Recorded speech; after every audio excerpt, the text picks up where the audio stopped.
स्वागत है बच्चों आपका इकोनॉमिक्स बाय सागरिका के चैनल पे। लास्ट वीडियो में हम लोगों ने पढ़ लिया था कि माइक्रो इकोनॉमिक्स और मैक्रो इकोनॉमिक्स का बेसिक डिफरेंस क्या होता है। आज की वीडियो में हम लोग ये पढ़ेंगे कि अगर एग्जाम में पॉइंट वाइज डिफरेंस लिखने आ गया तो अपन माइक्रो और मैक्रो इकोनॉमिक्स को किस तरीके से डिफ्रेंशिएट करेंगे। ठीक है, चलिए आगे बढ़ते हैं।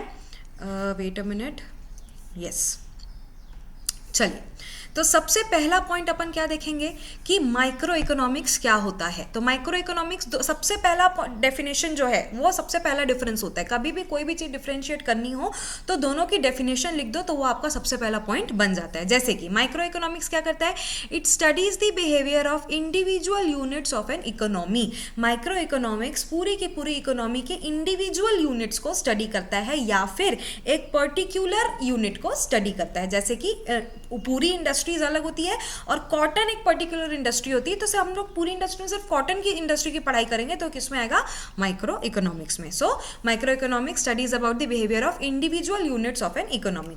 और यही ये क्या करता है, पूरी की पूरी इकोनॉमी को एज अ होल स्टडी करता है, यानी कि इंडिविजुअल की नहीं, पूरी इकोनॉमी की इकट्ठा पढ़ाई करता है। जैसे इसमें हम सिर्फ कॉटन की इंडस्ट्री की पढ़ाई करेंगे और इसमें हम सारी इंडस्ट्रीज की पढ़ाई करेंगे। अब चाहे वो फूड इंडस्ट्री हो, चाहे वो कपड़े की इंडस्ट्री हो, चाहे वो इलेक्ट्रॉनिक्स की इंडस्ट्री हो, किसी भी इंडस्ट्रीज के बारे में इकट्ठा जब अपन बात करेंगे तो आएगा मैक्रो इकोनॉमिक्स में।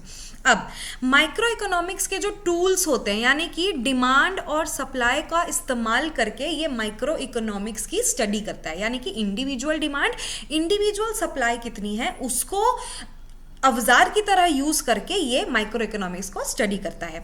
और ये भी डिमांड और सप्लाई लेता है, बट इंडिविजुअल नहीं। ये कौन सी डिमांड और सप्लाई लेता है, ये लेता है एग्रीगेट डिमांड और एग्रीगेट सप्लाई। यानी कि इकट्ठा इकोनॉमी की पूरी डिमांड क्या है, इकट्ठा इकोनॉमी की पूरी सप्लाई क्या है। नेक्स्ट पॉइंट देखेंगे बच्चों, माइक्रो इकोनॉमिक्स एम करता है to determine the price of a commodity. एक कॉमोडिटी की प्राइस कितनी फिक्स करनी है ये हम किसके थ्रू पता लगाते हैं, माइक्रो इकोनॉमिक्स के थ्रू पता लगाते हैं। सारी इंडिविजुअल डिमांड देखेंगे, इंडिविजुअल सप्लाई देखेंगे, उसके बाद अपन डिसाइड करेंगे कि भाई एक कॉमोडिटी का प्राइस कितना रखना है। ये क्या एम करता है भाई, it aims to determine income and employment level of the economy. अब भाई पूरी इकोनॉमी का इनकम लेवल कोई एक इंसान की तो बात नहीं है, पूरे इकोनॉमी का एम्प्लॉयमेंट लेवल कोई एक इंसान की बात नहीं है। तो ये अगेन पूरे इकट्ठा दर पे चीज आ गई, यानी कि पूरे देश की पढ़ाई जब अपन साथ में करेंगे कि पूरे देश का इनकम लेवल कितना है, पूरे देश का एम्प्लॉयमेंट लेवल कितना है, तो वो आएगा मैक्रो इकोनॉमिक्स में। ठीक, नेक्स्ट, जब हम माइक्रो इकोनॉमिक्स स्टडी करते हैं तो माइक्रो इकोनॉमिक्स ये मान के चलता है कि मैक्रो इकोनॉमिक्स के सारी की सारी चीजें यानी कि वेरिएबल्स जो हैं वो कांस्टेंट है, यानी कि वो नहीं बदल रहे हैं, तभी हम माइक्रो इकोनॉमिक्स की पढ़ाई कर पाते हैं। और वहीं ऑन दी अदर हैंड जब हम मैक्रो इकोनॉमिक्स पढ़ते हैं तो हम ये मान के चलते हैं, अज्यूम करके चलते हैं कि माइक्रो इकोनॉमिक्स के सारे वेरिएबल, सारी चीजें जो है वो कांस्टेंट है। अज्यूम करके चलते हैं, इसका रियलिटी से कोई लेना देना नहीं है, इसलिए यहां पे अज्यूम वर्ड यूज किया गया, यानी कि मान लो ऐसा है, सच नहीं है बट मान लो कि ऐसा है। देखिए, micro economics assumes all macro variables to be constant. Constant मतलब ऐसा, एक जैसा, कोई बदल, उसमें कोई भी किसी भी तरीके का बदलाव नहीं आ रहा है, वो एक जैसा है। ठीक है, अनचेंजेबल। जैसे कि माइक्रो इकोनॉमिक्स पढ़ते टाइम हम एज्यूम करेंगे कि नेशनल इनकम भाई बराबर है, कोई बढ़ाव नहीं हो रहा है, कोई घटाव नहीं हो रहा है, उसमें कंजम्पशन पूरे नेशन का बराबर है, सेविंग्स पूरे नेशन की बराबर है, इसमें कोई भी तरीके का चेंज नहीं हो रहा है। ये बस कुछ एग्जांपल्स है मैक्रो के, सारे मैक्रो वेरिएबल्स को माइक्रो जो है वो कांस्टेंट मान के चलता है। वही माइक्रो क्या क्या जो मैक्रो है वो क्या अज्यूम करेगा कि माइक्रो के सारे वेरिएबल्स बराबर हैं। जैसे कि डिसीजन ऑफ हाउस होल्ड, भाई हर एक इंडिविजुअल हाउस होल्ड क्या डिसीजन ले रहा है ये कांस्टेंट है, हर एक फर्म क्या डिसीजन ले रहा है कांस्टेंट है, हर एक इंडिविजुअल प्रोडक्ट का प्राइस क्या है ये कांस्टेंट है। जब माइक्रो पूरा कांस्टेंट रहता है तब हम मैक्रो वेरिएबल की पढ़ाई कर पाते हैं। ठीक है, बढ़ते हैं अपन अपने नेक्स्ट पॉइंट की तरफ।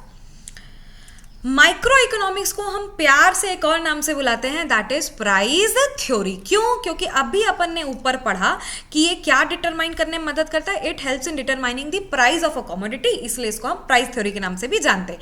और ये क्या डिटरमाइन करने में मदद कर रहा था, income and employment level determine करने में मदद कर रहा था। तो इसका नाम क्या होगा, गेस करो बच्चे लोग। यस, इसका नाम है इनकम एंड एम्प्लॉयमेंट थ्योरी, क्योंकि इनकम और एम्प्लॉयमेंट को का पता लगाने में, उसको स्टडी करने में मदद करता है।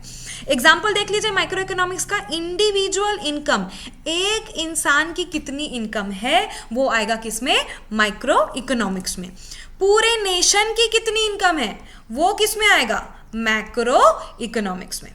इंडिविजुअल आउटपुट, एक पर्टिकुलर फर्म, एक पर्टिकुलर कंपनी कितना आउटपुट जनरेट कर रही है या एक इंसान कितना आउटपुट बना रहा है वो किस में आएगा, अगेन माइक्रो में। पूरा का पूरा नेशन मिलके कितना आउटपुट बना रहा है वो किस में आएगा, मैक्रो इकोनॉमिक्स में। तो बच्चा लोग ये एग्जाम पॉइंट ऑफ व्यू से बहुत ही ज्यादा इंपॉर्टेंट टॉपिक है।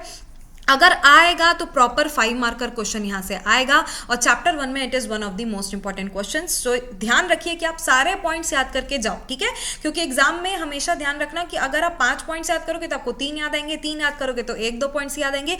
इसलिए मैक्सिमम पॉइंट्स याद करने की कोशिश करना ताकि मिनिमम 5 पॉइंट्स तो एग्जाम में याद आपको आ जाए। आज की वीडियो के लिए इतना काफी है बच्चों, मिलते हैं नेक्स्ट वीडियो में।